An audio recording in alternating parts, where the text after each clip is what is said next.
as they unfold. Well, coming up, life inside a country where multiculturalism has run amok.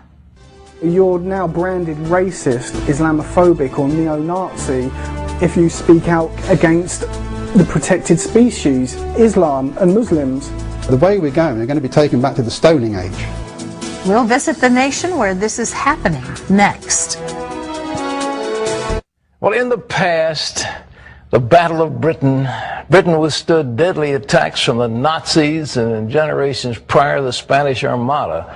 But now it faces an assault from the enemies within, political correctness and multiculturalism. Dale Hurd has the amazing story from London. Britain's top judge says the nation should allow Islamic Sharia law. The head of the Church of England said the same thing. Police dogs might have to wear booties when they search Muslim homes to avoid offending Muslims who believe dogs are unclean. And Britain's Home Secretary has decided that Islamic terrorism should be renamed anti-Islamic activity. There is a real fear of Islam in Britain that is far different than in America, and the headlines here sometimes make it look as if capitulation to Islam is inevitable.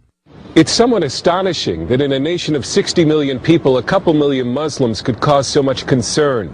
Critics of the government say that's because Britain's politically correct leadership has been so slow to tackle this problem head-on. So-called hate speech is illegal in Britain, but it depends on who is doing the hating. When these British citizens protested the Muhammad cartoons at the Danish embassy in London in 2006, they expressed their allegiance to terrorists. They called for beheadings and nuclear attacks. British police arrested no one until there was a public uproar.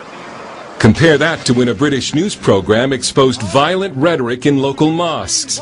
British police initially decided to charge not the radical imams who were promoting violence and bigotry, but the news program that did the report for allegedly stirring up racial hatred. But the wake-up calls over political correctness have been getting more frequent and more horrific. It could be argued that Britain's commitment to ethnic diversity cost this woman her life. Banaz Mahmoud's family tried repeatedly to kill her because she left an arranged marriage and allegedly stained the family honor. Banaz recorded this video account from a hospital bed the first time her family tried to kill her. She also went to British police several times asking for help, but they ignored her because police thought they should respect ethnic diversity and not get involved. Banaz was finally murdered by her father and uncle, stuffed into a suitcase and buried in this backyard.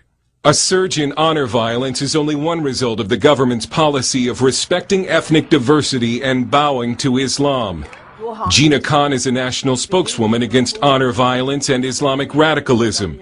She left an arranged marriage, and because she speaks out against radical Islam, she's been forced to move to a secret location. You're at risk if you speak out. You can be attacked. I'm aware of that. But there comes a time when silence becomes a sin, a guilt.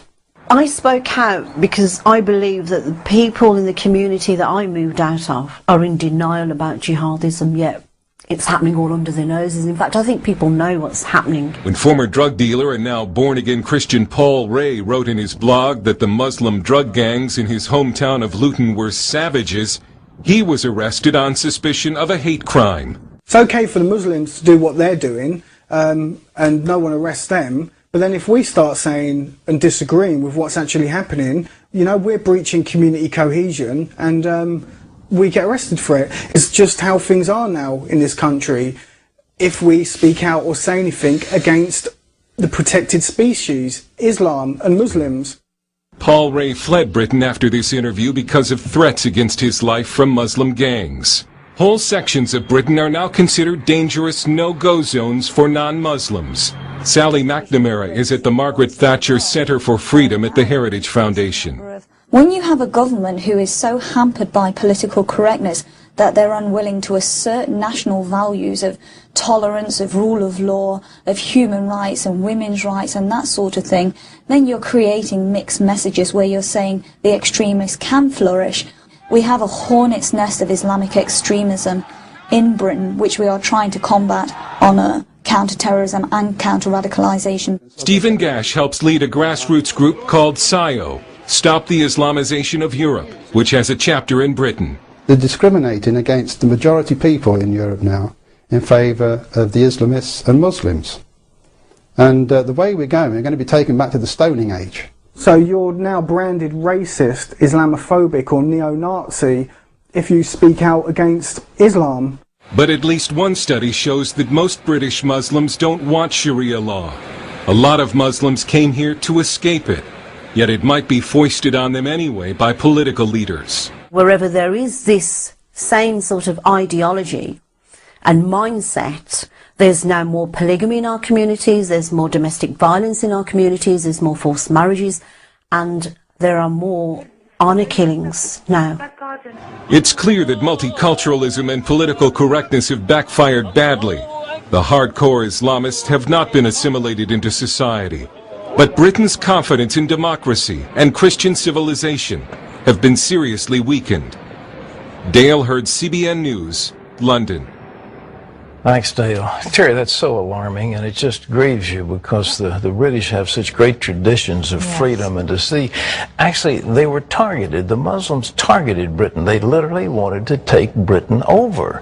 And if the Brits just hold steady and let it happen, then they're going to, these small minorities are going to succeed. But there's a clear, if I can use the term plot, plan, whatever, to take that country over.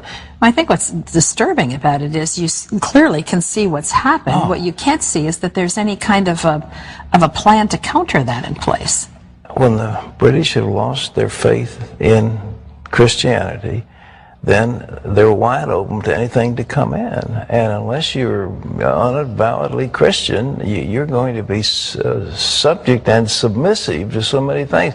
But just think of all these Muslims who came to Britain to get away from Sharia, and now the Archbishop of Canterbury and others are saying, well, we might be having Sharia. Well, who in the world wants to have Sharia in a modern European country? But that's going to be forced on people. No, well, wake up!